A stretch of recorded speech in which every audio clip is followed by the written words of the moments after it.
What's up, Ram fans? I'm your sports taker, Jayson Ortiz, and I'm here to break down all the action in CSU athletics. So without further ado, let's get right into it.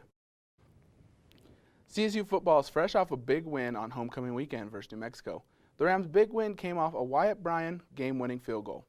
Bryan, who only 2 minutes before making the game-winning kick, had an 18-yard chip shot go wide left on him.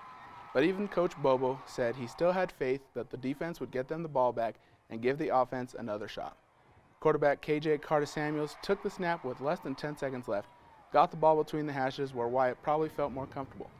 The suspense in the stadium was unbearable. Fans were covering their eyes, not looking at the play. It was so quiet you could hear a pin drop.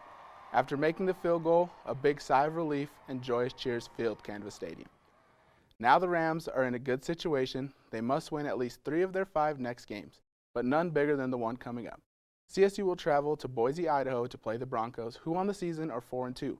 Boise State's 2 losses have come to Oklahoma State and San Diego State, who have been really good all year. This will be no easy test for the Rams, but a big win in Boise would make the chance of a bowl game a lot more realistic.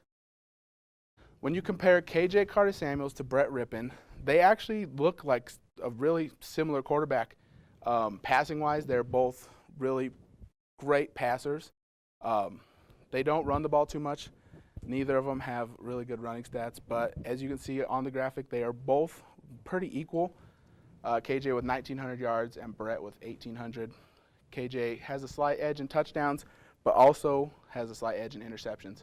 QBR, Brett Rippon is actually in the top 50 in QBR amongst FBS quarterbacks in the nation. So it looks to be a shootout this weekend, actually. Next here, these are the two main receivers that both guys are going to be throwing to. Preston Williams, he has been electric all year.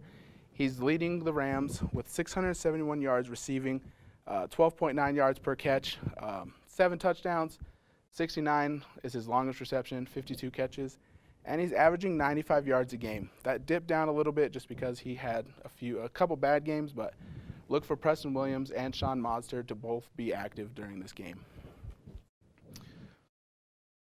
Now comparing the skill players, those are what we just did. They're really good players, so CSU hockey team had another 3-game home stand this weekend and began the action Thursday evening against the Sun Devils of Arizona State.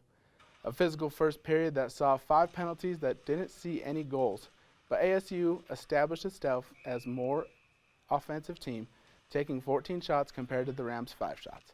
That bulk of shots would pay off in the second period, where ASU took another 13 shots, this time finding the net twice, both on power plays. At the intermission, the Rams made some strong adjustments and came out firing, tying it up with 10 minutes to go. The 2 goals came quickly from the Rams. The first was Samuel Cote, and just 22 seconds later, another from Tanner Gillis. Coming into the third period, the Sun Devils had their 3rd power play of the game. They capitalized quick and took the lead permanently, 3-2. CSU's Brian Cesaria would be ejected from the game after the goal for unsportsmanlike conduct, and that was the final nail in the coffin. The Rams never put anything together after the Sun Devils took the win, 3-2 over the Rams.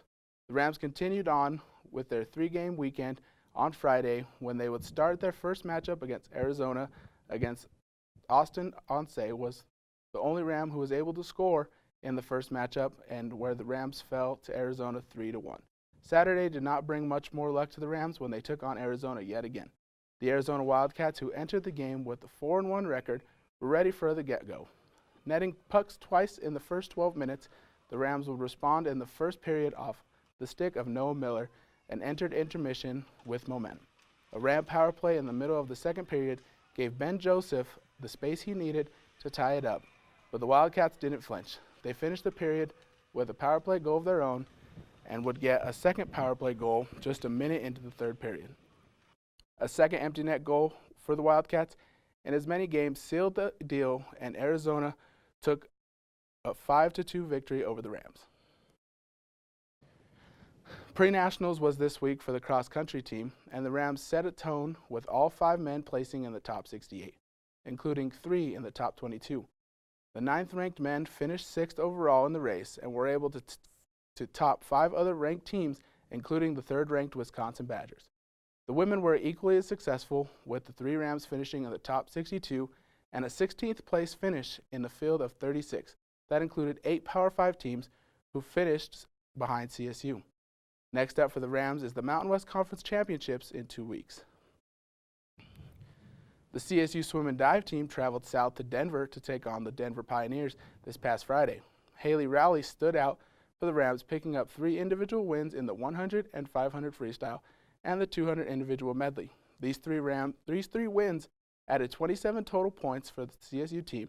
13 more points were added by Maddie Ward, who took first place in the breaststroke and second in the 100-yard edition. Rachel Holland picked up the last first place title for CSU, coming out on top for the 1-meter dive. But in all wasn't enough, as the Rams fell to Denver 168-132. All right, so it's Tuesday. It's the end of my segment, so you know what that means. Top plays, man, give me that. So first play here, we got KJ Carter-Samuels, falls up in the pocket. As he's being tackled, throws a dime to Preston Williams. That was a key play in the win this weekend. Next up, we have your volleyball team. CSU picked up 2 big wins this weekend, and look at this, just tremendous ups from the team. And then they get a huge block right here. Rams get the point. Finally, you had to know it was coming. Wyatt Bryan, game-winning field goal. What else can you say? He came back after he missed the 18-yard chip shot, didn't let it faze him, and man, did he make sure all the Ram fans went home happy. Well, that's it for me, Rams. Make sure you follow the CTV Twitter page to stay updated on CSU sports throughout the week. But don't go anywhere. Justin has all your entertainment news up next.